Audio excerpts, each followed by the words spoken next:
Welcome in to Make Your Money Matter. I'm your host, Brad Barrett. Have you ever read the book, The Screwtape Letters by C.S. Lewis?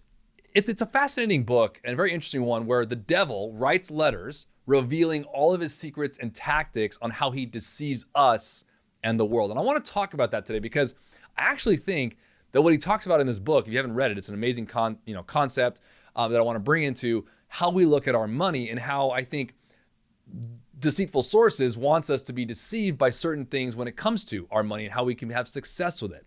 But before we get started, make sure to smash that subscribe button, hit the notification bell so you don't miss a single episode. All right, let's get into it. So the Screwtape Letters, again, written by C.S. Lewis, one of the points that he reveals, if you want to call it that in this book, is the devil. He's talking in the devil's point of view. Here is the devil gets people to focus on things like horrible events happening in other parts of the world that's completely out of our control, where we get consumed and really blinded by it, and then we miss what we can control or help right around us. Friends, I'm not sure who I'm speaking to about this today, but tell me if you haven't thought about that recently. I mean, this year with all that's going on in the Middle East, frankly, over the past 3 or 4 or 5 years, with everything been going on politically, geopolitically, everything from 2020. I mean, I see so much of that going on right now. And we have the news, okay? We have our phones right in our hands and we can scroll and consume articles and news updates like pretty much instantly from all over the world. Now, I want to share something very openly. It's important for us to be aware. I'm not naive to that. It's important to be aware, to help however we can. And of course, not completely ignore certain things, but it's also important to protect our peace, protect your peace, specifically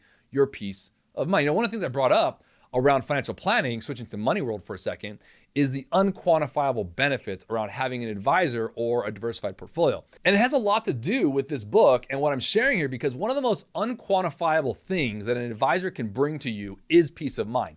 It also brings into the concept of context here, while this book, The Screwtape Letters by C.S. Lewis, writes in the devil's point of view and basically, again, shows us the recipe as to how he deceives us and wants us to think about other things like, oh, Mr. Jones has this and I don't, therefore I'm jealous and mad and I'm lesser than. All these things you can think about that actually have a lot to do with our identity and a lot to do with how our identity relates with our money. So get this for a second. Roughly 34% of US households make $100,000 per year. But I'll bet you right now, for anyone listening or watching to this or watching social media or around the world, will have you thinking that if you aren't earning that, you're a failure. If you're not bringing in $100,000 per year or something, you're a failure. Like, focus on your own game, set goals, aim high. Those are all good things, but don't let other people dictate your success. This book, which I know is it's a loose translation of what I'm trying to bring to the money world here. It's a great one. I highly recommend it because it actually shows the viewpoint from the other side. It's like the devil's winning when he says, oh, okay, I got little Johnny to focus on not himself, whatever's going on next door. So now he's wrapped up in whatever's going on next door and not with himself in his own lane. Friends, I want to share something with you that I think is really important for you to understand and know. And it has a little to do with money, but it's just a general philosophy, okay? And again, now many of you know this, but as a financial advisor myself for nearly 20 years, look, if someone's making $50,000 a year and you're making $25,000 a year, that person looks like they're balling out, okay? Now the person who's making $50,000 a year to someone who's making $100,000 a year, you're like, well, I'm not adequate. Listen, you want to know the one place in this very expensive world of ours that you can stay for free? Your lane. I think it's really important to share that because that message, every day I have the luxury and the blessing to talk with people about their money and really about their life. And believe it or not, it's not always about performance. In fact, most times it's not. It's not about the amount. It's not about the zeros.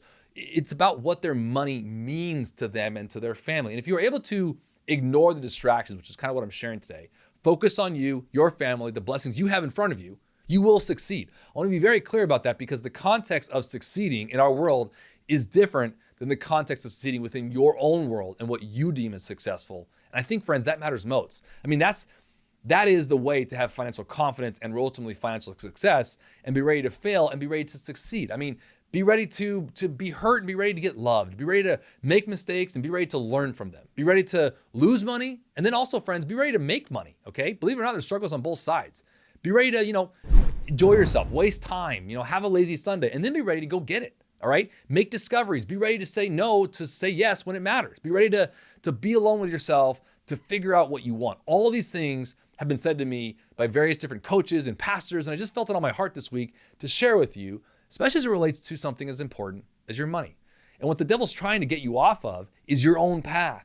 Because if you're on your own path, you're not really caring about what's going on in the lane next to you, and that will get you to where you want to go, especially when it comes to your money, when it comes to your financial confidence, and when it comes to helping those around you, which is ultimately what our money's purpose is for. Again, back to the top of the show, we know things are going on, we know things are bad in this world, and we have to control the things we can control, pray for the things that we can't, and focus on what you can control today. Hey, I hope you enjoyed that today. If you did, make sure to subscribe to our show so you don't miss a single episode. And always remember to make your money matter.